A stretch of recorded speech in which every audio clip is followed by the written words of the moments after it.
PFLAX at EGX. Welcome to EGX London. I've got my passes, and so I'm going to head inside. Let's see what it looks like in there. Very loud.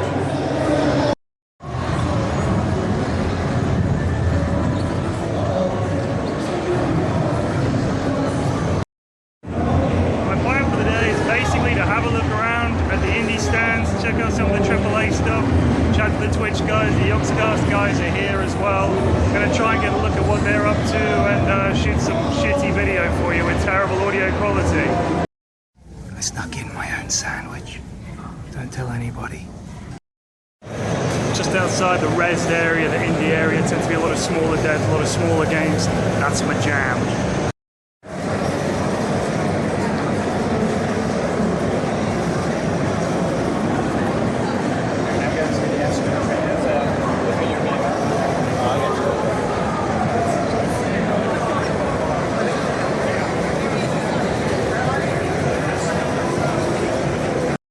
This is War for the Overworld, which is quite a cool looking. Apparently they're not allowed to say it, but I'll say it. It looks a lot like Dungeon Keeper, doesn't it? But they're not allowed to say that, of course. How do I dig? Replenishing doors, tap the highlighted gold vein to Woody or Here we go, dig. Mine, my little pretties. There we go. Oh man, I used to play Dungeon Keeper so much. I'm really looking forward to this. 2015. It already looks amazing. They've got a tech tree and everything like that as well. So look at that. So you can unlock all kinds of upgrades and stuff like that. So I think they've added a lot more to it. You can still do possession and walk around your dungeon, although apparently it doesn't have an effect, which is good because I hate the fact that it was kind of easy to cheese it. If you took control of certain minions, it was a little easy. Anyway, look forward to that. Shit. When the fuck did video games get so big? Look at this. Look at this. And it's like it goes up a whole nother floor around there. All the indie stands and stuff like that. It's great. It's great. I'm gonna go find my sister. She's here. It's the cosplay area. People dressed up as Wonder Woman. There seems to be someone cosplaying a terrible comedian on stage. I don't really know. Anyway, I don't get cosplaying. What's up with that?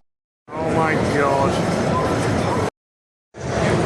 Okay, so I'm super excited for Elite Dangerous. Don't get me wrong, I really can't wait. I love the original Elite, I love the Elite Frontier.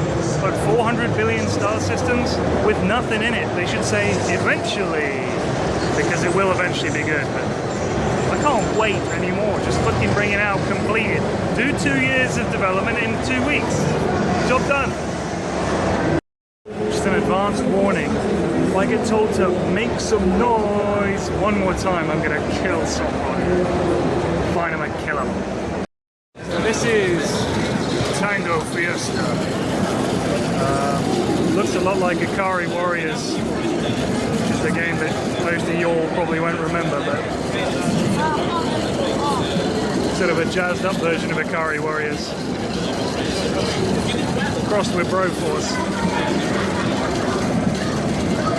Gang Beasts is here. One of the best games I've ever played. Hopefully the guys are here, I can say hello again, because they're very cool. The devs are very cool. But this game is the business right here. Monstrum. I was very confused at the moment. I thought it was a split screen multiplayer, but of course the guy is wearing an Oculus Rift. That's the reason it looks a bit funky. Stuff dungeons. There's the info. Looks like kind of a roguelike, I guess, with a bit of an 8-bit feel.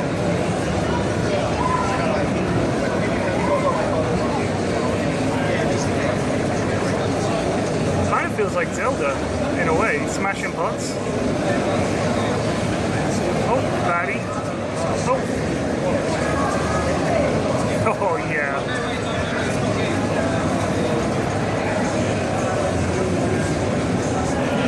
So I guess it's a roguelike with kind of Zelda kind of thing going on as well. So interesting. There you go. That's Quest of Dungeons. Creature Battle. It's a touchscreen game. Design a creature. And then say you can go like that. Okay. And then say I've still kept that a bit, you can then add on stuff on. Oh, okay. So it might change colour just a little bit different. Okay. So now we have creature. Beautiful. Okay. And then what I think I'll save that and then go on skills. So you have like different skills and you can unlock these as you go along in the game. You can choose up to 4 different skills. Some are more powerful than others, but the more powerful ones, have longer cooldown. So this is a powerful attack. God, that is ugly. Oh no. So you tap on the screen. Yeah, and then if you swipe like that, it makes him go fast. Press one of these buttons here. He attacks. Very difficult AI. We had quite a few. Oh, actually no. We had a person get perfect score the other today. Twice. Oh no. Oh well.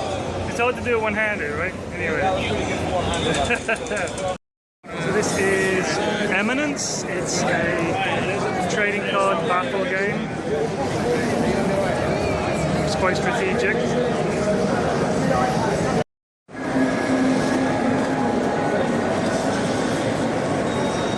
This is Velocity.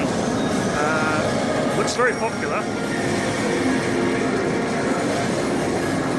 It's very fast. It kind of reminds me of like a lot of platformers, really. But I guess it's kind of like Sonic the Hedgehog, but sci-fi. It's all about maintaining your speed and stuff. I think you've got to be as quick as possible. Anyway, that's on PS4. This is Eat Signature, where basically it's a stealth game aboard randomly generated spaceships, and I think you kind of take control of the ships. So this is Omega Agent, Secret Agent training with jetpacks in VR. It's another Oculus Rift game. It's very strange watching someone play an Oculus Rift game, but it must be even stranger to actually be playing it. So. This is Big Pharma. Research, produce, cure, and profit. So at first I thought it was like a theme hospital homage, but actually it's more like a puzzle game. And what you have to do is lay out your sort of testing lab and production lab most efficiently to generate most profits. So you've got to try and generate drugs. I guess when you make money, you save up for new bits of equipment and stuff. So you're basically running a Big Pharma lab. So there you go, Big Pharma. It's a game called The Adventures of Bertram Fiddle on Steam Greenlight. It looks gorgeous. I absolutely love the art style. It's a mystery adventure game, point and click, and it's got a very, very cool sort of cartoony, funny look to it. It really does remind me of something. I can't remember what, but the characters are all very cool, very well designed. I love that. So I'll have a look at this when I get back. There you go. The Adventures of Bertram Fiddle.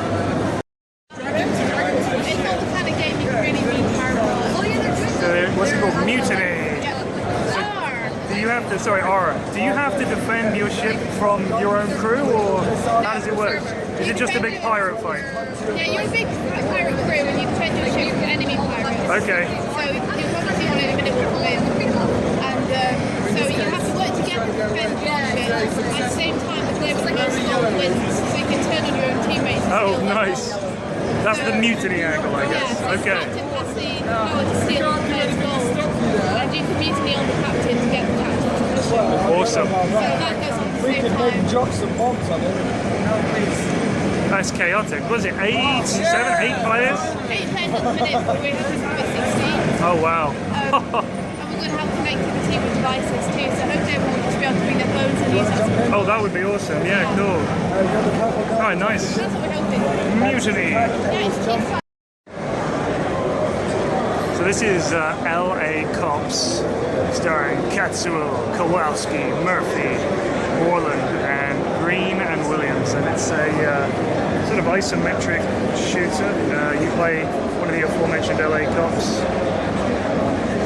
Kind of reminds me of Hotline Miami a little bit, but I think when you play two-player, or when you play one player, you have two heroes, so you can sort of swap between them, get one to cover you while the other one moves and stuff, so it becomes a sort of more of a squad shooter. So there you go, that's LA Cops. And yeah, that's pretty cool. So there you go, Kickstarter and all the rest of it. So I was going to say this is easily the most lo-fi presentation here. They've just written on a wall, and the game is pretty simple. You run around on a mountain, but it turns out this is the left field area, so it's kind of funky, and it's just all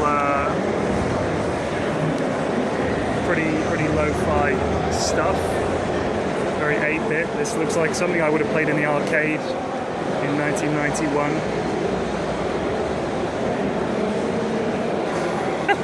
The abusive maintenance of this course kills more animals than humans use it. That's bizarre. Enviro Golf. I wonder if this is a game with an environmental message about how golf courses are basically stealing land from people.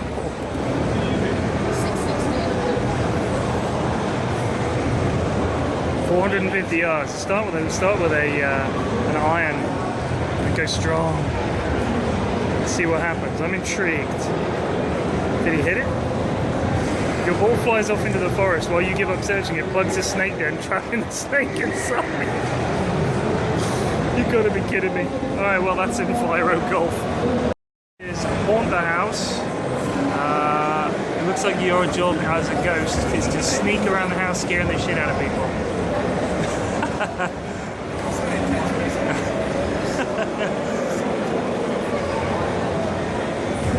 Oh wow, that's cool.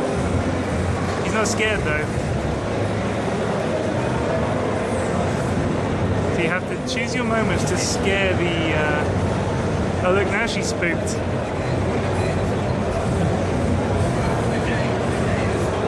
Oh, that's really cool, I like that.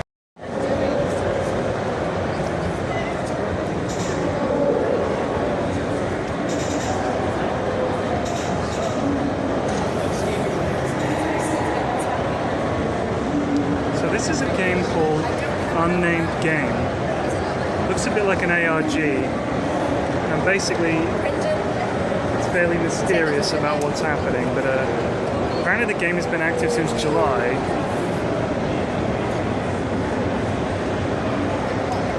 Any means, commercial or non-commercial, to propagate the sequence. This includes claiming to have invented it or claiming ownership of it. TQVBBGH disclaims all responsibility for actions while attempting to propagate the sequence. Good luck and do not harm others.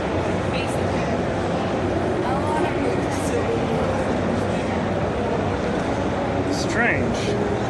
Is there not any sound at all? Yeah, what's up? Man, dude, can I like give you a hug You or can something? shake my hand.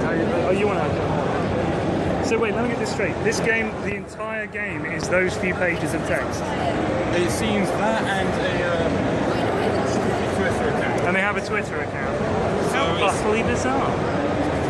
So all it says is that sequence down there. Apparently we went to talk about What sequence? The sequence. So the sequence is WEUVFV31ES. And that's their Twitter account. They've only got 6 followers. Interesting. How strange. This is it. This is the entire thing. There's been nobody here or anything. What you saw there was literally what it was. Bizarre. Well, good luck. That's the unnamed game. This is a game called Torianza. It's kind of a adventure game. The viewpoint changes quite a lot, and I think you've got these funny minigames. It looks like a Roomba. So I think you have to try and make a mess and force the Roomba to clean it up in a certain place. So it looks like one of these kind of puzzly adventure games. It's got a few elements to it. Look at this. So there she is. She's creeping through the vents. Both these players seem to be at about the same point in the game, unless I've misunderstood.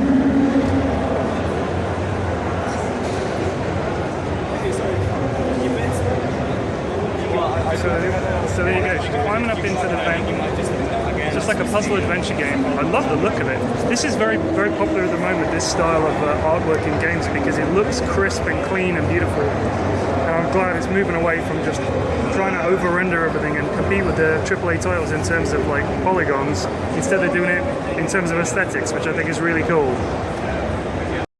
Look there in the left field collection, ton of games there to have a look at, a lot of indie devs and some games that are completely bonkers. So I think that what I'm going to try and do is go and have a look at some of the AAA stuff, but there's big queues for all of that, so fuck it, I'll just go and have a look at the Ubisoft stage and maybe have a chat with some of the EGX guys. But yeah, that's it. I really like the indie games. I think I'm going to come up with an indie game called Game Over, and it's a black screen with white text that says Game Over, and no matter where you click, that's it. It's going to need $100,000 on Kickstarter. We can make this happen, guys. I tweeted a picture of myself wearing a pair of Turtle Beach headphones, and I thought that if they favorited my tweet, which was the competition, that I would win a pair of Turtle Beach headphones, but I've got a lanyard and a key ring.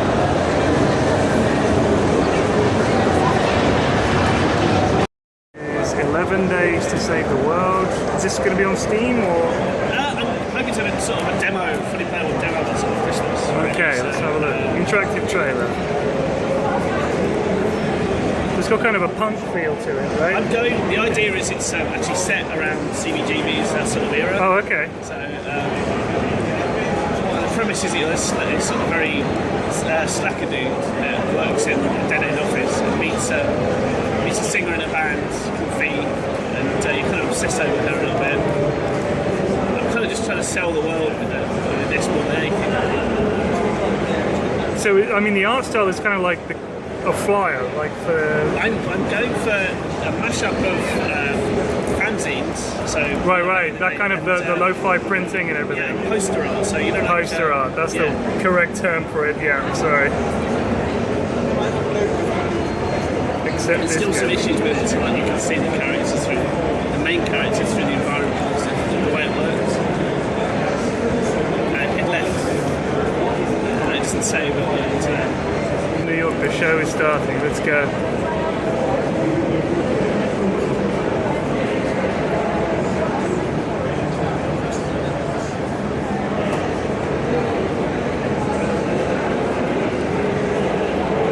So there is music, let me see if I can get the... Oh, it's unlicensed, no? Oh, is it? Oh, that's unlicensed music, hold on. Alright, yeah, you can't listen to the music.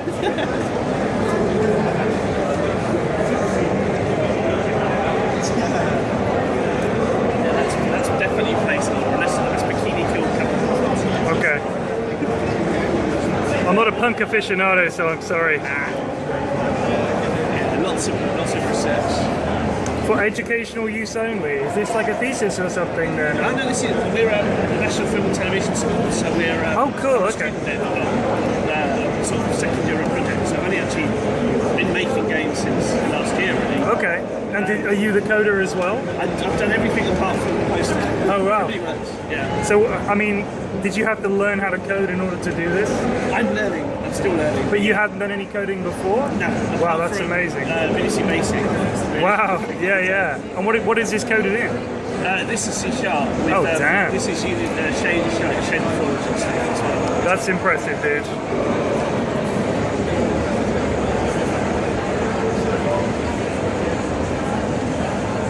Cool. Nice. This is Crimes and Punishments Sherlock Holmes. Hopefully someone will do an interview because look, the faces of the people you talk to are absolutely incredible. So it's like a first-person puzzle game, not puzzle game. Whoop. So here we go. This is Holmes using his mind palace to figure out what happened to this guy. Because it's on a TV, so it's going to be strobing a little bit. But interesting. I really never thought I'd see like a Sherlock Holmes game on the PS4. That's really interesting.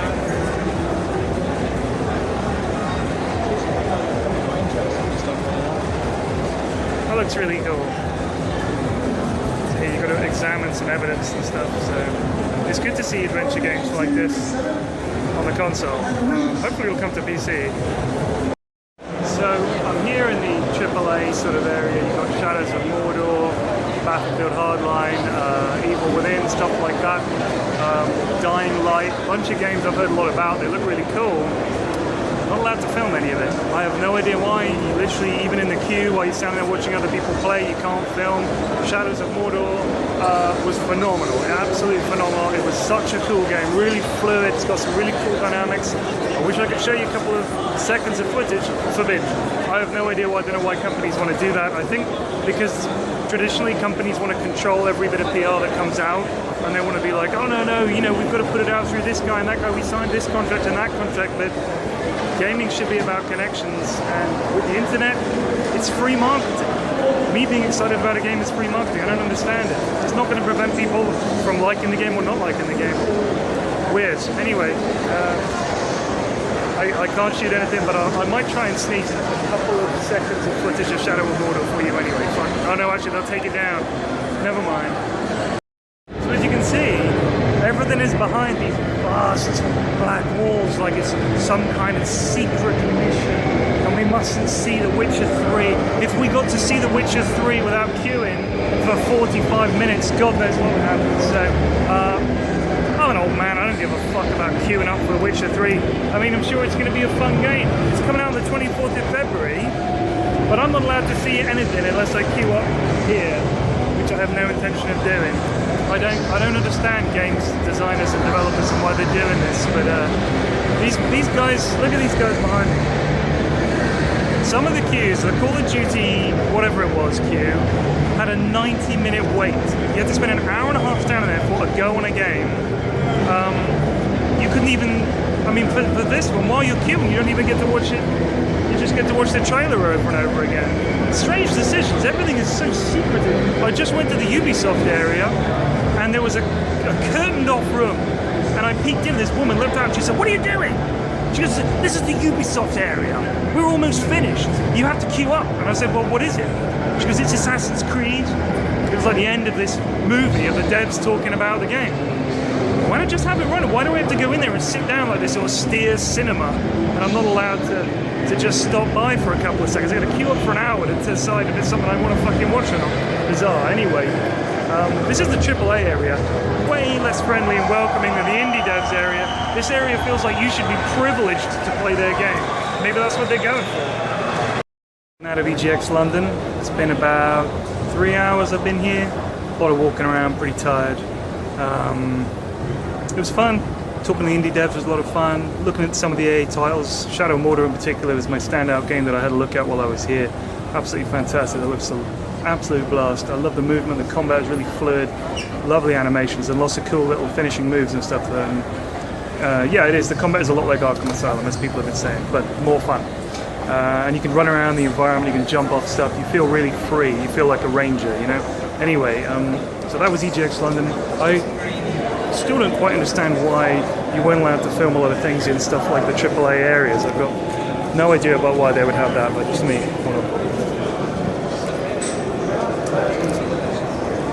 I guess their marketing department has decided, or their PR people decided, don't allow people to film it. I just find it strange. Surely you want to build hype, you want to get information out there. If your game is good enough to stand on its own, and it shouldn't matter.